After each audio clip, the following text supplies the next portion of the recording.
ನಮಸ್ಕಾರ, ಇನ್ ಸಮಾಚಾರಕ್ಕೆ ಸ್ವಾಗತ. ನಾನು ಪ್ರತೀಕ್ಷಾ. ಮೊದಲಿಗೆ ಈ ಕ್ಷಣದ ಹೆಡ್ಲೈನ್ಸ್.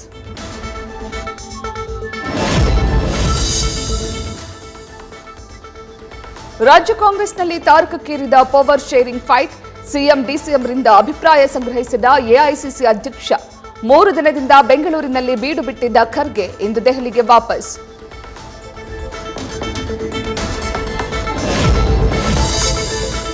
ಕಾಂಗ್ರೆಸ್ ಹೈಕಮಾಂಡ್ಗೆ ತಲೆನೋವಾದ ಕುರ್ಚಿ ಕಾಳಗ. ರಾತ್ರೋರಾತ್ರಿ ರಾಜ್ಯಕ್ಕೆ ಕೆಸಿ ವೇಣುಗೋಪಾಲ್ ಆಗಮನ. ಏರ್ಪೋರ್ಟ್ ಬಳಿಯ ಹೋಟೆಲ್ನಲ್ಲಿ ವಾಸ್ತವ್ಯ. ಇಂದು ವಯನಾಡಿಗೆ ಪ್ರಯಾಣ.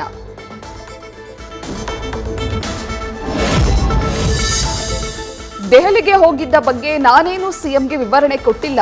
ವೇಣುಗೋಪಾಲ್, ಸುರ್ಜೇವಾಲಾ ಯಾರನ್ನೂ ನಾನು ಭೇಟಿ ಮಾಡಿಲ್ಲ. ಸಿಎಂ ಸಿದ್ದರಾಮಯ್ಯ ಭೇಟಿ ಬಳಿಕ ಸಚಿವ ಚೆಲುವರಾಯಸ್ವಾಮಿ ಹೇಳಿಕೆ.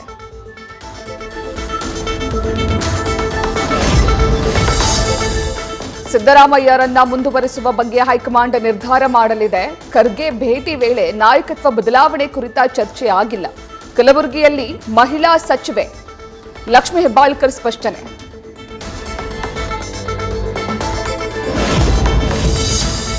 ಮೆಕ್ಕೆಜೋಳ ಖರೀದಿ ಕೇಂದ್ರ ಸ್ಥಾಪನೆಗೆ ಅನ್ನದಾತರ ಆಗ್ರಹ. ದಾವಣಗೆರೆಯಲ್ಲಿ ರೈತರ ಪ್ರತಿಭಟನೆಗೆ ವಿಜೇಂದ್ರ ಸಾಥ್.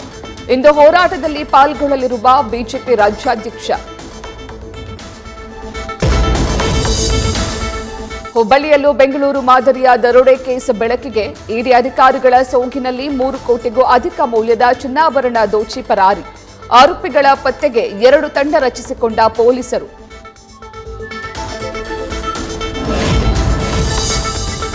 ಬುರುಡೆ ಪ್ರಕರಣದ ದೂರುದಾರ ಚಿನ್ನಯ್ಯನಿಗೆ ಬಿಗ್ ರಿಲೀಫ್. ತನಿಖಾ ವರದಿ ಸಲ್ಲಿಕೆ ಬೆನ್ನಲ್ಲೇ ಜಾಮೀನು ಮಂಜೂರು. 12 ಷರತ್ತುಗಳನ್ನು ವಿಧಿಸಿರುವ ಮಂಗಳೂರು ನ್ಯಾಯಾಲಯ.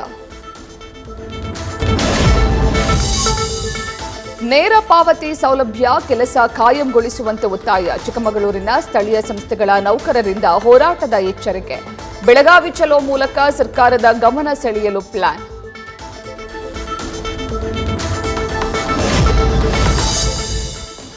ಬಾಗಲಕೋಟೆ ಜಿಲ್ಲೆಯಲ್ಲಿ ಲುಂಗಿ ಕಳ್ಳರ ಗ್ಯಾಂಗ್ ಹಾವಳಿ. ಹಲವು ಮನೆಗಳ ಸುತ್ತಮುತ್ತ ಓಡಾಟ. ಟೈಲ್ಸ್ ಅಂಗಡಿಯಲ್ಲಿ ಕಳ್ಳತನಕ್ಕೆ ಯತ್ನ.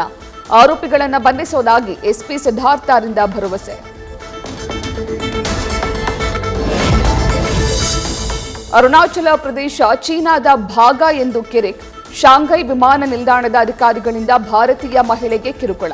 ಸಾಮಾಜಿಕ ಜಾಲತಾಣದಲ್ಲಿ ನೋವು ತೋಡಿಕೊಂಡ ಸಂತ್ರಸ್ತೆ. ಕರ್ನಾಟಕ ರಾಜ್ಯ ಕ್ರಿಕೆಟ್ ಸಂಸ್ಥೆ ಅಧ್ಯಕ್ಷ ಸ್ಥಾನದ ಚುನಾವಣೆ. ವಿಶಾಂತಕುಮಾರ್ ಸಲ್ಲಿಸಿದ್ದ ನಾಮಪತ್ರ ತಿರಸ್ಕೃತ. ಕೆಎಸ್ಸಿ ಅಧ್ಯಕ್ಷರಾಗಿ ವೆಂಕಟೇಶ್ ಪ್ರಸಾದ್ ಅವಿರೋಧ ಆಯ್ಕೆ.